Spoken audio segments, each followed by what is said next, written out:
बोला.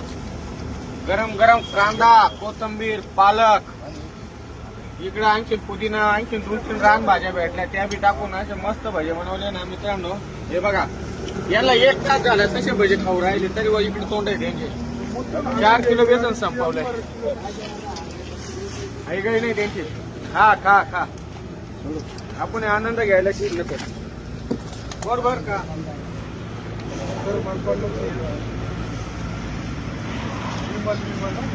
तुम्ही काढायला तळायला हे खायला आम्ही मोकार खाऊ घातलं इकडं. काय अडचण नाही, पोटभर खाऊन तंदुरुस्त आहे सगळे.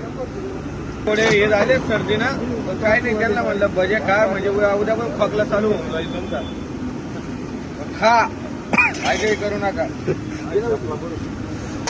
आणि भज्याचा नाश्ता आहे आता. केसर इकडे म्हशीचं दूध भेटलं स्वस्त मध्ये 70 रुपये लिटर फक्त.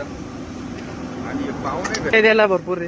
हा, मग काम करायला कमी, खायला जादा, लावायला जादा आहे. त्याच्यामुळे आम्ही डोके भरले गेले. करावं काय आता, भजेचं पीठ काढलेलं काही नाही, ब्रेड मध्ये काढावं. भजेच्या पीठात ब्रेड मध्ये काढायचे म्हणलं, कसं वर म्हटलं